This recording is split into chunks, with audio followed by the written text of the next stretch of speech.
Hello YouTube! Andito naman po tayo, nagbabalik ang ating YouTube channel, Ball Sports. Kung bago ka pa lang sa channel na to, mag-subscribe na para syempre mapapanood natin ang mga video reaction ko. At ito ay libangan lang po bilang isang OFW dito sa Taiwan. So sa mga kapwa ko dyan OFW, kahit saan mang sulok ng mundo, basta OFW, kahit hindi OFW, mag-subscribe na kayo. Habang nandito tayo sa Taiwan, ito ang ating libangan. Subscribe na at saka subscribe din natin si Top Notch Sports. Kasi magaganda yung mga video niya dyan. So tara, panoorin natin tong unang laro ni Kate Jimenez sa PBA. So tara, let's go. Panoorin natin.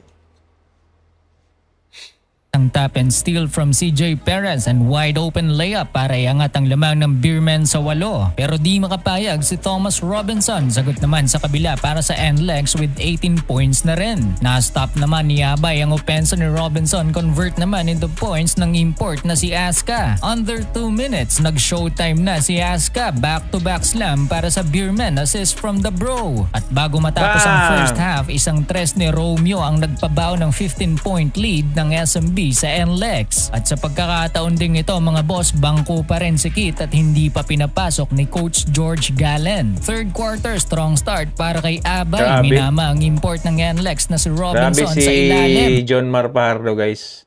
Talagang deserve niya na maging 7th PBA MVP.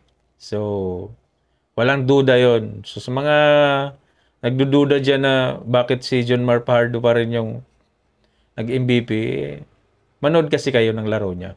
Kasi deserve naman talaga niya. Humble na tao pa. Ganon ang mga Bisaya, guys. Ako Bisaya ako, no? Pero hindi man ako humble. So tara, panoorin ulit natin. Followed by good offense from Enciso. Under 6 minutes, Thomas Robinson nilampasan si Abay, dinakdakan si Aska. Pero tuloy-tuloy pa din ang magandang opensa ng Beermen led by the bro. Under 3 minutes, Robinson pa din ang gumagawa sa opensa ng NLEX at natapos ang third quarter sa score na 82-74. Starting fourth quarter, 6-0 run inumpisahan ng NLEX led by Rosales. Sagot naman ni Romeo ng pull-up jumper at 3-3 mula kay Predator at Chris Ross. Whoa! Under 6 minutes, tinuruan sumayaw ni The Bro si Semerad. Nga lang, muntik pa ma-injury si Romeo. Ganda Tuloy naman ng ankle breaker na yon. Ulitin nga natin. Andun pa rin yung killer instinct niya sa laro eh. Instinct. Mula kay Predator at Chris Ross. Under 6 minutes, tinuruan sumayaw ni The Bro si Semerad. Nga lang, muntik pa ma-injury si Romeo. Tuloy naman ang mainit na opensa ni Robinson at Rosales baba sa isang lamang ng SMB under 2 minutes. Bilang sagot, wala nang 1 minuto, sagasa na si The Bro pero tinabla pa ni Rosales ang talaan with 9 seconds left sa crucial, nag-overtime pa. Start of OT, Robinson pa rin ang kumakana sa NLEX. Sinundan ni Kevin Alas ang opensa for the lead pero tira naman ni Enciso para itabla ulit ang talaan sa 1-11. Upset game ang inabot ng SMB, tinalo ng NLEX sa score na 113-117. Hindi pa din pinaglaro ang dalawang rookie na si Troy Malilin at Kit Jimenez.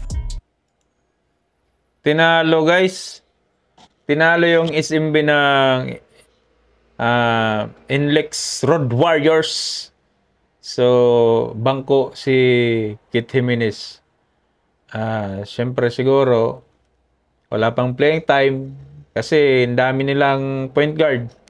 Enciso, Terence Romeo, tapos yung isa pa, Chris Ross pa. So, malabo siyang makakaroon ng playing time sa ngayon pag hanggang nandyan pa si Chris Ross. Kasi alis na rin niya si Chris Ross, so magkakaroon niya ng playing time. Ngayon, bangko muna siya. So, debut game niya. Pero hindi pa talaga yung debut game. Pag nakalaro na, yun yung debut game na.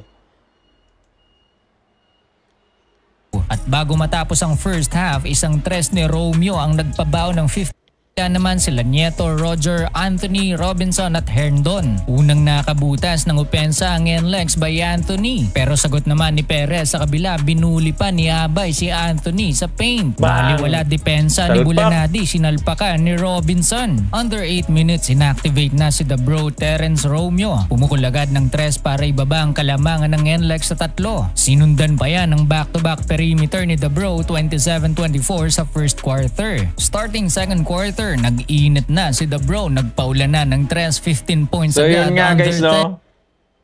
Yung dalawang yung idolo niya, si Terence Romeo at saka si Kate Jimenez, parehas nag-init. Si Terence Romeo nag-init sa laro. Si Kate Jimenez nag-init sa upuan, pero natural lang yun kasi Rocky, magkakaroon din ng playing time yan. Parehas nag-init. Ibig sabihin talaga, mainit na mainit si Kate Jimenez ngayon. So, hanggang dito na lang guys. Sa lahat ng mga kapwa ko FW dyan, dito sa Taiwan, subscribe kayo sa aking YouTube channel. Shout out sa inyo. Mabuhay kayo. Hanggat gusto nyo. Peace you.